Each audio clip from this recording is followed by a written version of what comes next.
Hello everyone, welcome to my channel stock market. आज के इस एपिसोड के अंदर मैं आपके साथ ऐसी स्टोरी शेयर करूंगा जिसके थ्रू आप मार्केट के कॉन्सेप्ट को और ज़्यादा अच्छे से रिलेट कर पाओगे। तो चलिए स्टार्ट करते हैं। सबसे पहले बात कर लेते हैं। एक बच्चा है जो कि आइसक्रीम खाना चाहता है और ये उसकी मम्मी है। तो बच्चा थोड़ी बहुत कैलकुलेशंस लगाता है। सबसे पहले वो देखता है कि उसकी प्रोबेबिलिटी क्या है। तो प्रोबेबिलिटी क्या रहेगी उसकी 50-50 की रहेगी। मतलब या तो हो सकता है कि वो उसकी मम्मी हाँ कह देगी या फिर उसकी मम्मी ना कह सकती है। ठीक है, तो उसी तरीके से मार्केट में क्या हो सकता है, या तो आपको अदर प्रॉफिट होगा या फिर लॉस होगा। प्रोबेबिलिटी 50-50 होने के बावजूद वही देखता है कि मेरे पास क्या एजेस हैं जिसकी वजह से जो वेटेज है वो बढ़ सकता है। तो वो ये देखता है कि मम्मी का जो मूड है वो ज़्यादा अच्छा है, वो खुश है। उसके अलावा वो देखता है कि कोइंसिडेंटली आज उसका बर्थडे भी है और उसके साथ साथ क्या है, समर टाइम है। समर टाइम है मतलब इसका मतलब ये है कि अगर हम देखें कि विंटर के टाइम के कंपैरिजन में समर टाइम ज़्यादा प्रेफरेंस रहती है आइसक्रीम की। और उसके साथ साथ क्या है, उसके ना ही सर्दी हो रही है ना ही वो बीमार है। तो ये फैक्टर्स क्या हैं, उसके फेवर में है। अब देख लेते हैं कि फैक्टर्स कौन से हैं जो उसके अगेंस्ट में हैं। तो उसके फैक्टर एक अगेंस्ट में है कि उसने आइसक्रीम जो है वो कल ही खाई थी। तो सिमिलरली मार्केट के अंदर आप जब ट्रेड कर रहे हैं तो कुछ फैक्टर्स आपके फेवर में होंगे, तभी आप ट्रेड ले सकते हैं। बाकी प्रोबेबिलिटी क्या रहेगी, 50-50 की रहेगी। आप बिल्कुल रैंडमली कोई ट्रेड भी लेंगे तो भी उसकी चांसेस क्या रहती है, 50-50 रहती है। लेकिन अगर आप लॉजिकली ट्रेड लेना चाहते हैं तो आपको पता होनी चाहिए आपकी एजेस क्या। अब एजेस में क्या हो सकता है कि ट्रेंड आपके फेवर में है। उसके अलावा क्या हो सकता है, ब्रेकआउट आया है या ब्रेकडाउन आया है, ट्रेंड लाइन या रेजिस्टेंस या सपोर्ट का। उसके अलावा कोई चार्ट पैटर्न भी हो सकता है जो कि आपकी ट्रेड को फेवर कर रहा हो। उसके अलावा क्या हो सकता है, इंडिकेटर्स हो सकते हैं जो आपके फेवर में हो। उसके अलावा कुछ ऐसे फैक्टर्स भी हो सकते हैं जो आपके फेवर में नहीं होंगे। तो आपको देखना है कि कितने फैक्टर्स आपके फेवर में हैं। जैसे मान लीजिए आपके फेवर में है 3 फैक्टर्स और 1 फैक्टर आपके अगेंस्ट में, तो स्टिल आपको क्या है, 3:1:3 या 3:1 कह सकते हैं। तो उस तरीके से आपका क्या वेटेज काफ़ी डिसेंट है। तो इस तरीके से जितने फैक्टर्स ज़्यादा होंगे, जैसे कि 10:1 का है, तो इसका मतलब क्या है कि प्रोबेबिलिटी आपकी जो फेवर फैक्टर्स हैं वो आपके बहुत ज़्यादा फेवर में है। तो वो क्या हो जाती है, बहुत ज़्यादा अच्छी ट्रेड हो जाती है। तो अब देख लेते हैं कि प्रोबेबिलिटी क्या रहेगी। फिर भी इन एजेस के बावजूद प्रोबेबिलिटी क्या रहेगी, सेम रहेगी। ठीक है, अब देख लेते हैं कि बच्चे ने अपनी मम्मी से कहा है कि मैं आइसक्रीम खा सकता हूँ क्या। ठीक है, अब क्या हुआ है, अब उसने क्या किया, उसने अपना रिस्क तो ले लिया है, उसने पूछ लिया है। अब क्या है, उसकी मॉम पे डिपेंड करेगा कि वो हाँ करती हैं या ना करती हैं। इसका इक्विवेलेंट कैसे हो सकता है, मार्केट में देख सकते हैं कि सिचुएशन कि आपने मार्केट में ट्रेड तो ले ली है, अब मार्केट के ऊपर है कि आपको प्रॉफिट होगा या लॉस होगा। तो अब केस 1 को डिस्कस कर लेते हैं। तो केस 1 के केस में क्या हो रहा है कि मॉम ने क्या कह दिया है, यस कह दिया है। अब इसके अंदर हम सिनेरियो 1 देखते हैं। अब इसमें क्या हुआ है, बच्चे ने क्या किया है, बहुत ही लिटिल अमाउंट में खाया है और बाद में वो रिग्रेट कर रहा है क्योंकि वो सेटिस्फाई नहीं हुआ है। सिमिलरली मार्केट के केस में क्या हो सकता है कि मार्केट के केस में ये हो सकता है कि आपकी रिस्क एपेटाइट क्या है, हाई है, लेकिन आपने क्या किया है, इन्वेस्ट कम किया है मार्केट के अंदर, और उस वजह से क्या हुआ है, आपके जो रिटर्न्स आए वो टेम्पटिंग नहीं है। तो इस केस में क्या होता है कि आपको ये रिस्क मैनेजमेंट का कॉन्सेप्ट है, इसके अंदर ये होता है कि आपको एडिक्वेट अमाउंट में तो रिस्क लेना ही है। मतलब आपका जो भी आपका कैपिटल है ओवरऑल, उसके अकॉर्डिंग आपको रिस्क मैनेजमेंट के अकॉर्डिंग आपको इतना रिस्क लेना है। तो आप उस रिस्क के अकॉर्डिंग एडिक्वेट क्वांटिटी आपको परचेस करनी है। क्यों, क्योंकि अगर आप लेस क्वांटिटी परचेस करोगे तो क्या होगा कि अगर मान लीजिए कि एक स्टॉक है जो कि 1 रुपये का ही है, ठीक है, और वो 1 रुपये से चला गया 1000 रुपये। अब आपने क्या एक क्वांटिटी ही खरीदी, तो आप क्या रहेंगे, सेटिस्फाई नहीं रहेंगे, और ये एक से 1000 होने में उसको काफ़ी अच्छा टाइम लगेगा। तो इतने साल रखने के बावजूद आपको क्या हुआ है, एज सच कुछ काफ़ी नोटिसेबल प्रॉफिट नहीं हुआ है। क्योंकि 1 से 1000 तो क्या हो गया, 1000 टाइम हो गया, लेकिन क्वांटिटी आपके पास कम थी, एडिक्वेट नहीं थी, तो उसकी वजह से आपको जो रिटर्न मिला है वो इतना टेम्पटिंग नहीं है। तो क्या होनी चाहिए, आपकी जो क्वांटिटी होनी चाहिए ट्रेड की, क्या होनी चाहिए, एडिक्वेट होनी चाहिए। उसके अलावा सेकंड केस क्या हो सकता है, जैसे कि ये बताया था मैंने बच्चे का कि उसने कम क्वांटिटी खाई है, इसका मतलब ये है कि आपने क्या हो सकता है कि आपके टारगेट से पहले ही आपने एग्ज़िट कर ली। अब आपने अगर टारगेट से पहले ही एग्ज़िट कर ली तो फिर क्या होगा, जब मार्केट आपकी डायरेक्शन में ही आगे जाता जाएगा तो आप क्या हो जाएंगे, उदास हो जाएंगे और आप सोचेंगे कि काश मैं इस ट्रेड के अंदर रुका होता। और या फिर आप ऐसा भी हो सकता है कि ट्रेड जब आगे प्रोग्रेस कर रही है तो फिर आप क्या करेंगे, बीच में कहीं ट्रेड ले लेंगे।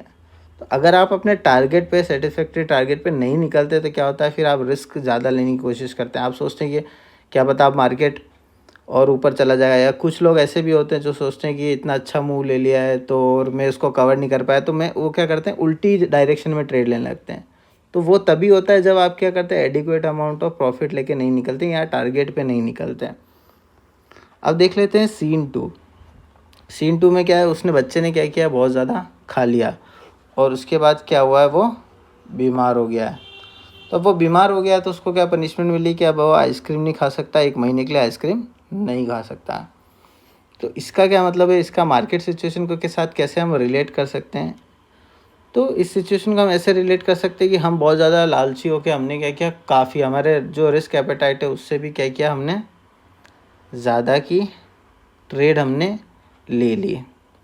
अब ज़्यादा की ट्रेड ले ली तो उसमें क्या होता है कि जैसे हम ट्रेडिंग करते हैं तो इसके अंदर हमें ये नहीं पता होता है कि हमारी जो विनिंग की जो स्ट्रीक होगी या फिर जो लूजिंग स्ट्रीक होगी उसका सीक्वेंस क्या होगा।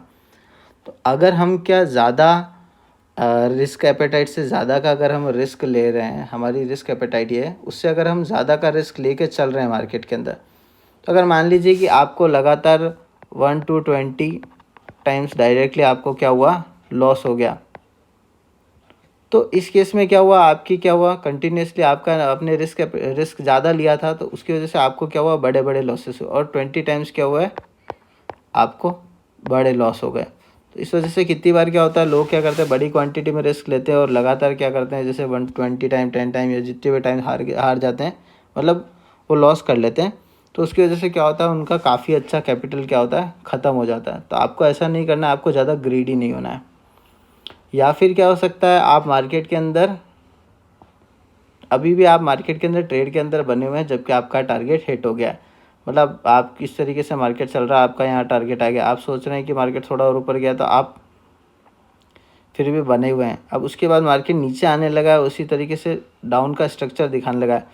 तो होता यह है कि आप इतने ग्रीडी हो जाते हैं कि जब आपको प्रॉफिट लेना था आपने नहीं लिया, उसके बाद थोड़ा ऊपर जाता है तो आप लालची और हो जाते हैं और आप ट्रेड के अंदर बने रहते हैं। उसके बाद मार्केट जब नीचे की तरफ आने लगता है तो आप क्या करते हैं, उस टाइम काट नहीं पाते। क्यों? क्योंकि आपको यहाँ का प्रॉफिट आपके दिमाग में रहता है। आपको लगता है कि यहाँ पर मेरा 5,000 का प्रॉफिट हो रहा था, अब सिर्फ 3,500 रह गया है, 5,000 वापस आएगा तब मैं काट दूंगा। और वो 5,000 कभी नहीं आता और आपका जो पूरा प्रॉफिट है वो क्या हो जाता है, ज़ीरो हो जाता है या फिर नेगेटिव हो जाता है। तो इस तरीके से क्या होता है कि आपका टारगेट आने के बाद आपको क्या करना है, या तो पार्शली बुक करना है या फिर कम्प्लीटली बुक करके निकलना है। क्योंकि अगर आप मार्केट में इसी तरीके से ग्रीडी होके बने रहेंगे तो फिर क्या होगा, मार्केट आपसे आपका पूरा पैसा वापस ले लेगा। तो इस तरीके से जिस तरीके से बच्चे ने ग्रीड किया और उसकी जो 1 महीने की आइसक्रीम थी वो बंद हो गई, उसी तरीके से आप अगर मार्केट में ग्रीड करते हो तो क्या होता है, कंटिन्यूसली लूजिंग स्ट्रिक की वजह से आप अपना अच्छा खासा कैपिटल भी खो सकते हैं या फिर जो आपका प्रॉफिट हुआ था वो आपका क्या हो जाएगा, लॉस में कन्वर्ट हो जाएगा। अब उसी तरीके से देख लेते हैं केस 2 क्या है। केस 2 के अंदर क्या हुआ, उस बच्चे की मम्मी ने कह दिया नहीं। अब नहीं के पीछे रीज़न ये हो सकता है कि उसकी मम्मी कह देगी कि कल ही तुमने आइसक्रीम खाई थी इसलिए आज तुम आइसक्रीम नहीं खा सकते। अब इस केस में बच्चा किस तरीके से रिएक्ट करता है देख लेते हैं। तो ये कह रहा है कि आई वांट आइसक्रीम। अब पहले सिनारियो में क्या हो रहा है कि बच्चे ने क्या किया, पहले तो रिक्वेस्ट करी, 1-2 बार रिक्वेस्ट करी और उसके बाद उसने एक्सेप्ट कर लिया उसकी मम्मी के डिसीज़न को। ठीक है, तो इस सिचुएशन को हम मार्केट में कैसे समझ सकते हैं कि अपन ने मार्केट के अंदर ट्रेड लगाई है और उसके बाद क्या हुआ कि आपने क्या किया, एक्सेप्ट कर लिया आपके एसएल को। मतलब आपकी डायरेक्शन में मार्केट नहीं जा रहा, आपको लॉस हो रहा है और आपका स्टॉप लॉस जो है वो आया और आपने क्या किया, उसको एक्सेप्ट कर लिया और मार्केट ट्रेड से बाहर आ गए। तो इसका मतलब क्या है कि आपने एक्सेप्ट कर लिया कि हाँ ये ट्रेड मेरी डायरेक्शन में नहीं जा रही, ये फ्रूटफुल ट्रेड नहीं है। तो जब हम एक्सेप्ट कर लेते हैं तो हमारे लिए क्या होता है कि जो कॉन्सिक्वेंसेस होते हैं वो इतने बड़े नहीं होते हैं। अब देख लेते हैं कि जब बच्चे ने ज़िद पे ज़िद करी तो बच्चे को अपनी लिमिट पता नहीं थी और उसने क्या किया, कब उसको रुकना है उसकी लिमिट नहीं पता थी। तो उसकी वजह से क्या हुआ, उसको बच्चे की मम्मी ने उसको क्या किया, थप्पड़ मारा। और फिर क्या हुआ, वो रोने लगा और फिर उसके बाद वो सो गया। तो हम इसको मार्केट की कंडीशन से कैसे समझ सकते हैं कि इसका मतलब ये है कि जब आपको पता नहीं होता कि आपका एसएल क्या है, तो उस केस में क्या होता है कि, या फिर आप जब आपको पता है कि आपका एसएल है लेकिन उसके बावजूद आप क्या कर रहे हैं, उस एसएल को नहीं ले रहे हैं, तो उस केस में क्या होता है कि मार्केट क्या करता है, आपको उसी तरीके से स्लैप करता है। किस तरीके से स्लैप करता है, बिग लॉस के साथ।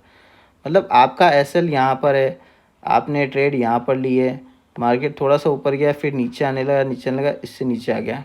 अब क्या हुआ है कि आपकी डायरेक्शन से उल्टी डायरेक्शन में ये ट्रेंड बनना स्टार्ट हो गया है और मार्केट नीचे पे नीचे जाया जा रहा है। तो अब क्या होता है कि जब आप यहाँ पर एसएल नहीं लेते हैं तो फिर क्या होता है, आप मार्केट के अंदर ट्रैप हो जाते हैं और धीरे धीरे आपका लॉस क्या होता है, बढ़ने लगता है।